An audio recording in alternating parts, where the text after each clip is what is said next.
Assalamualaikum warahmatullahi wabarakatuh. Perkenalkan, nama saya Emil Zola, berasal dari TK Latihan SPG Aisyah, calon guru penggerak Angkatan 7, Padang, Sumatera Barat.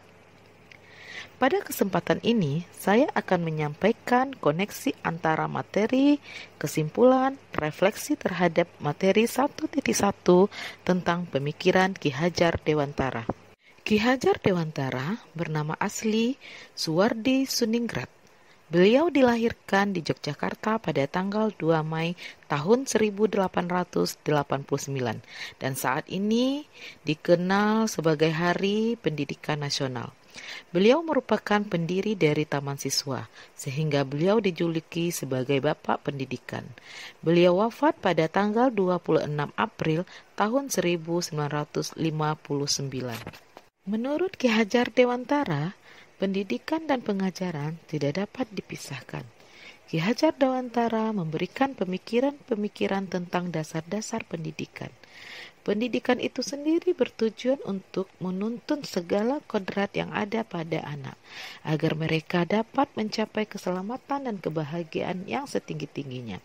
Ki Hajar Dewantara juga mengingatkan kita para pendidik untuk tetap terbuka, memberi pendidikan sesuai dengan kodrat alam dan kodrat zaman yang berhambakan pada anak. Hal yang terpenting yang harus dilakukan oleh seorang pendidik atau seorang guru adalah menghormati dan memperlakukan anak dengan sebaik-baiknya sesuai dengan kodratnya, melayani mereka dengan setulus hati, dengan memberikan contoh atau suri tauladan yang baik. Ini sesuai dengan filosofi Ki Hajar Dewantara, yaitu Ingarso Songtulodo, di mana seorang pendidik harus bisa memberi suri tauladan yang baik.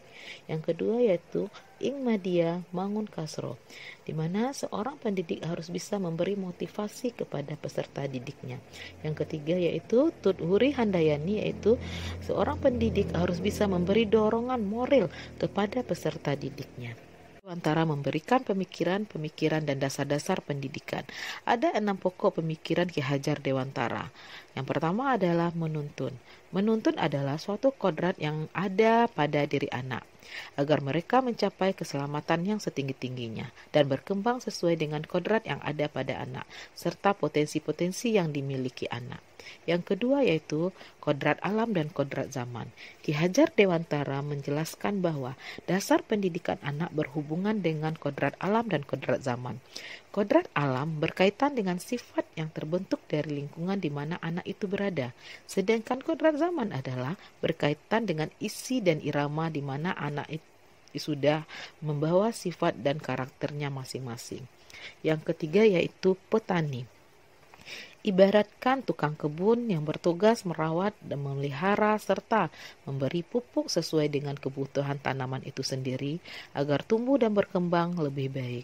Ini berarti bahwa seorang pendidik harus bisa melayani segala bentuk kebutuhan atau metode pembelajaran siswa yang berbeda-beda sesuai dengan karakteristik anak dan berorientasi pada anak sehingga tercapainya merdeka belajar. Yang keempat adalah tabula rasa. Tabula rasa adalah menuntun anak agar dapat tahu akan kodratnya dengan meminimalisir tabiat buruk. 5. Budi pekerti. Sebagai seorang guru atau pendidik, kita harus dapat membekali keterampilan kepada siswa sesuai dengan zaman, agar mereka bisa hidup dan berkembang. Budi pekerti merupakan bagian yang tidak bisa dipisahkan dari pendidikan dan pengajaran. Guru harus senantiasa memberikan tauladan yang baik bagi siswa dalam mengembangkan budi pekerti.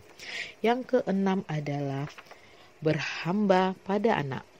Seorang guru atau pendidik harus bisa memberikan metode-metode pengajaran sesuai dengan karakteristik peserta didiknya dan berorientasi pada kebutuhan peserta didiknya. Setelah mempelajari pemikiran Ki Hajar Dewantara, saya mendapat pengetahuan dan pengalaman baru. Sebelum mempelajari pemikiran Ki Hajar Dewantara, tindakan yang saya lakukan sudah sesuai dengan keinginan saya tanpa saya memikirkan kebutuhan peserta didik saya. di mana kita tahu anak usia dini ini mempunyai karakteristik yang unik dan peniru ulung. Dengan metode pembelajaran yang saya berikan mengakibatkan peserta didik saya menjadi takut untuk bertanya dan menjadikan anak yang pasif. Setelah saya mempelajari pemikiran Ki Hajar Dewantara, menjadikan saya pendidik yang lebih baik lagi dengan menyajikan metode-metode pembelajaran yang disenangi anak sesuai dengan karakteristik peserta didik saya. Oleh sebab itu, para guru atau pendidik harus dapat mengembangkan pendidikan sesuai dengan budaya setempat serta karakteristik peserta didiknya, di mana kita harus bisa memberikan pembelajaran yang berpusat pada anak atau berorientasi pada anak, mengembangkan potensi yang dimiliki oleh peserta didik, serta menerapkan adat yang ada di lingkungan kita sendiri seperti adat Basandi Sarak, Sarak Basandi Kitabula, serta menerapkan tata cara makan yang ada di Minangkabau seperti makan bajamba yang sudah menjadi ciri khas adat istiadat yang ada di Minangkabau.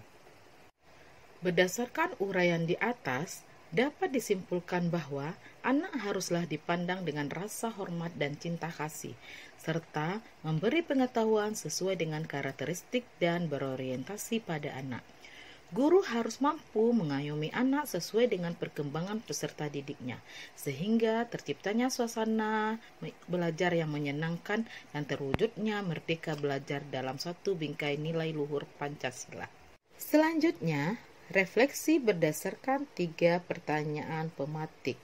Apa yang saya percaya tentang murid dan pembelajaran sebelum saya mempelajari modul 1.1, di mana saya lebih fokus pada pembelajaran tanpa memikirkan karakteristik dan kebutuhan anak, terutama untuk anak usia dini.